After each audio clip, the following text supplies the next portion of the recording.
Bienvenue dans notre podcast Isadora Bessé, le podcast où une comédienne et un poète échangent autour d'une tasse de café.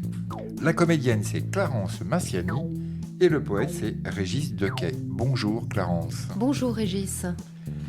Alors l'humain, parce qu'il est bipède, se situe entre deux modalités.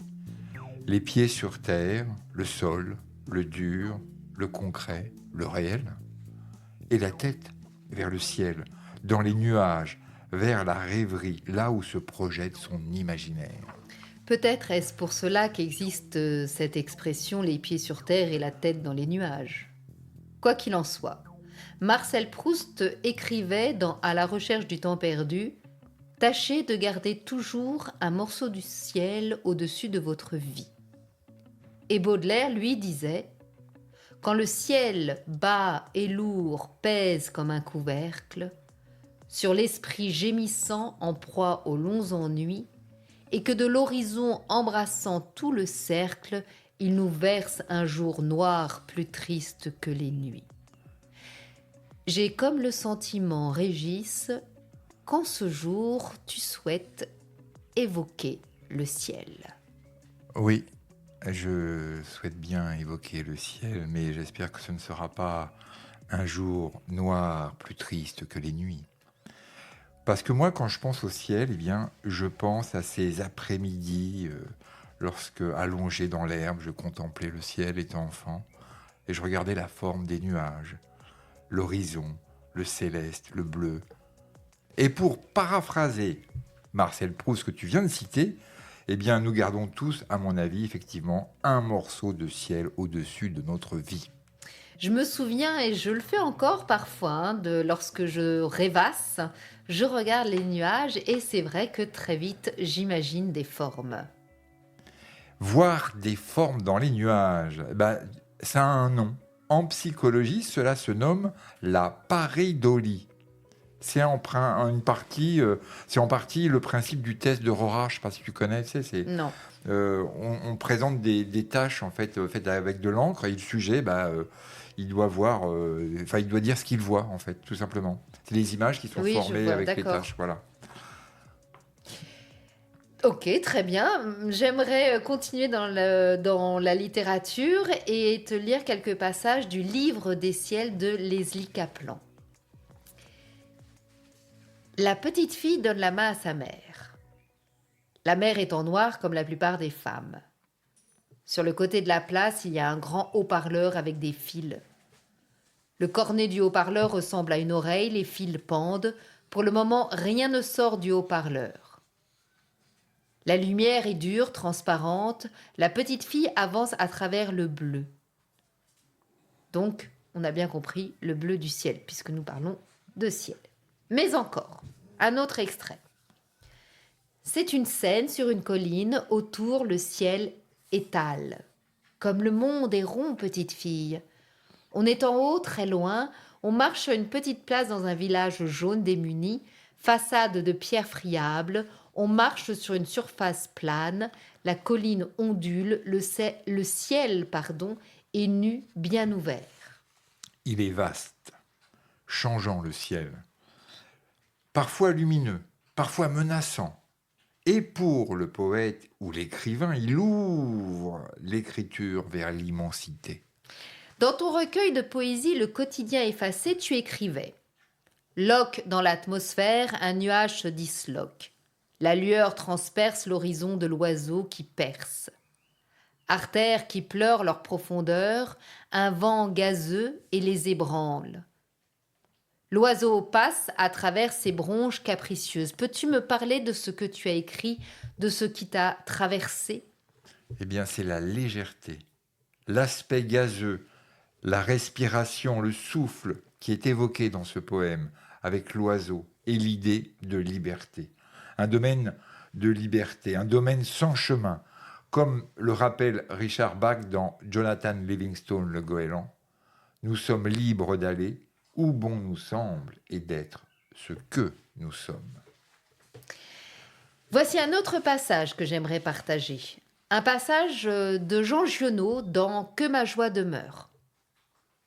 C'était une nuit extraordinaire. Il y avait eu du vent, il avait cessé, les étoiles avaient éclaté comme de l'herbe. Elles étaient en touffe avec des racines d'or épanouies, enfoncées dans les ténèbres et qui soulevaient des mottes luisantes de la nuit. Jourdan ne pouvait pas dormir. Il se tournait, se retournait. Il fait un clair de beauté, se disait-il. Il n'avait jamais vu ça. Le ciel tremblait comme un ciel de métal. On ne savait pas de quoi puisque tout était immobile. Ça n'était pas le vent. C'était tout simplement le ciel qui descendait jusqu'à toucher la terre, racler les plaines, frapper les montagnes et faire sonner les corridors des forêts. Il y avait tant de lumière qu'on voyait le monde dans sa vraie vérité. Merci Clarence pour cette lecture. C'est un magnifique passage très évocateur qui me rappelle l'évocation de la densité, de la pesanteur du ciel, comme dans cet extrait de Luis Sepúlveda que l'on avait déjà lu et qui est extrait de l'ouvrage Le vieux qui lisait les romans d'amour, où il écrivait le ciel était une panse d'âne gonflée qui pendait très bas, menaçant au-dessus des têtes. Eh bien, restons dans un ciel pluvieux, menaçant, avec ce passage de Jean-Philippe Toussaint sur la pluie dans son ouvrage La vérité sur Marie aux éditions de Minuit. La fenêtre de la chambre se referma alors lentement toute seule, puis revint sur elle-même et claqua violemment dans un tremblement de verre et de vitres, tandis que la pluie se mettait brusquement à tomber à grosses gouttes dans la rue. Marie regardait les trombes d'eau s'abattre dans la nuit par l'encadrement de la fenêtre. Un rideau de pluie noire qui se mouvait latéralement et traversait les faisceaux des réverbères dans des sautes de vent tourbillonnantes. Le tonnerre gronda dans le même temps plusieurs fois d'affilée, illuminant le ciel d'un réseau d'éclairs arborescents aux multiples ramifications électrisées. La pluie redoubla de violence et se mit à entrer dans la chambre, rebondissant sur les vitres et le parquet au voisinage de la fenêtre. Marie se sentait bien, nue sous les draps à l'abri de l'orage, les sens exacerbés dans le noir, les yeux brillants dans les éclairs, savourant avec volupté la dimension érotique du plaisir qu'il y a à jouir de l'orage dans la chaleur d'un lit, la fenêtre ouverte dans la nuit quand le ciel se déchire et les éléments se déchaînent. Alors, en préparant ce podcast, j'ai eu l'envie de nous faire effectuer un exercice d'écriture à deux mains que j'avais expérimenté, qu'on m'avait fait expérimenter lors d'un atelier.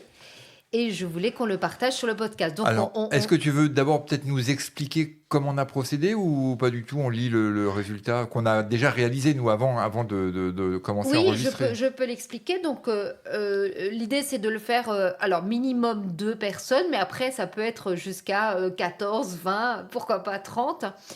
Chacun écrit quelques lignes, donc chacun a une feuille de papier devant soi et chacun écrit quelques lignes sur le ciel. Puis on passe la feuille. Alors, un ciel. Le ciel, tout simplement. C'était le ciel. On n'avait pas parlé de pluie au départ, non? Non. Ah ouais, okay, oui, de la pluie, pardon. Oui, il me semble. De la pluie. Parle de la pluie, effectivement. Ouais, c'est la pluie, c'est pas le ciel, c'est la pluie. C'est la pluie. Ouais. Donc ensuite, chacun donne sa feuille à son voisin de gauche et va continuer le texte en introduisant un moyen de locomotion. Toujours pas de personnage. D'accord. La pluie, un moyen de locomotion. Un moyen de locomotion. Ensuite, on passe au voisin. Au voisin. Et là, on introduit... comment on appelle ça? On introduit... Un élément temporel. Oui, c'est ça, un élément temporel, mais qui va se traduire par une musique entendue dans la radio, ou bien une affiche de film, ou bien un discours politique, voilà, qui va nous donner l'époque dans laquelle on est. On passe la feuille, on continue le texte, avec cette fois-ci un personnage qui vit une situation de crise. D'accord. Et ça, c'est la fin du texte. Et donc, ça fait un texte à plusieurs voix. Ok. Plusieurs écritures. Donc, vas-y, tu peux... je voulais juste faire une petite parenthèse. Je vois par la fenêtre, pendant qu'on nous enregistrons ce podcast, qu'il pleut. Que tout d'un coup, il se met à pleuvoir. Tu crois que c'est un signe? Je ne sais pas, Bon. mais en tout cas, voilà. Alors, La pluie est avec nous. je commence, je Vas-y, lis commence. donc je vais lire ce texte que toi tu as initié au départ. hein. Exactement. Voilà, et que j'ai encore, Voilà, bref. exactement. Ok, donc la pluie tombe fine sur les trottoirs, dans les rues. De petites flaques d'eau se forment lentement. Tout se mouille légèrement, comme la roue du vélo rouge. Et ça gicle et ça arrose en passant dans les flaques. Le vélo rouge trempé qui a perdu ses garde-boue. Il passe devant le cinéma de la rue Jacques, où l'affiche d'Amélie Poulain brille de tous ses feux. Le vélo hésite, s'arrête, attend. Le clochard du cimetière est là, hurlant, comme tous les soirs de pleine lune, maudissant la terre entière. Il a retiré ses vêtements et, à l'aide d'un grand balai, essaie de frapper tous les passants. Je vais désormais faire la lecture de celui que tu as initié. D'accord, nous t'écoutons. Pluie de printemps qui fouette et tombe de rue comme une fessée céleste avec ce bruit sec et brutal d'une joie qui déborde. Le petit tricycle tente de se frayer un chemin sans tomber, tout en évitant les larges flaques d'eau qui l'appellent à venir plonger dedans. Mais il est déjà l'heure du couvre-feu, il ne fait pas bon traîner dehors, les véhicules stationnés de l'armée allemande le rappellent. L'enfant pédale alors à toute vitesse, son cœur bat si fort qu'il lui arrache la poitrine. Plus que quelques mètres avant d'arriver chez lui, lorsque brusquement une voix lui ordonne de s'arrêter. Il n'écoute pas, pèse de toutes ses forces, pousse de toutes ses forces avec ses petits pieds sur les pédales, mais le tricycle tombe sur le sol trempé et l'enfant sent deux grandes mains l'attraper et le porter à bout de bras. Merci. Voilà, et ces histoires s'arrêtent là. Mais ce qui est vraiment intéressant, c'est ça, c'est d'écrire comme ça à deux voix. À deux voix, et puis on ne sait pas ce que l'autre va mettre après. Enfin, Exactement. Donc il y a toujours des surprises. Exactement, voilà. superbe. Bien, je vais donc continuer avec un texte de Antoine de Saint-Exupéry, voilà, c'est ça, oui, oui. Tout à fait. Donc Fabien erre sur la splendeur d'une mer de nuages, la nuit, mais plus bas, c'est l'éternité. Il est perdu parmi des constellations qu'il habite seul. Il tient encore le monde dans les mains et contre sa poitrine le balance. Il serre dans son volant le poids de la richesse humaine et promène, désespéré, d'une étoile à l'autre, l'inutile trésor qu'il faudra bien rendre. Et c'est un extrait de Vol de nuit de Saint-Exupéry, et c'est notre humanité qui fait le ciel, l'inutile trésor qu'il faudra bien rendre, comme le dit si bien Saint-Ex. Vastitude. Ah, tu m'emmènes donc Oui, je t'emmène. dans le ciel. On était en fait pas sous le ciel, on était au-dessus du ciel, effectivement, D'accord. avec Saint-Ex. Voilà. D'accord, donc ok. Donc, voilà. Ok. Ciel, vastitude. Immensité. Il déborde les limites humaines. Grandeur, il invite à la méditation. Énormité. Une présence sans contour. Libre d'aller. Où bon nous semble. D'être ce que nous sommes. C'est la promesse du ciel. En haut, la tête dans les nuages, la rêverie, la projection de notre imagination, et en bas, les pieds sur terre. Eh bien, merci Clarence pour ces extraits de textes et ces rêveries autour du ciel. Nous vous disons donc à très bientôt pour un prochain podcast. À bientôt. Au revoir.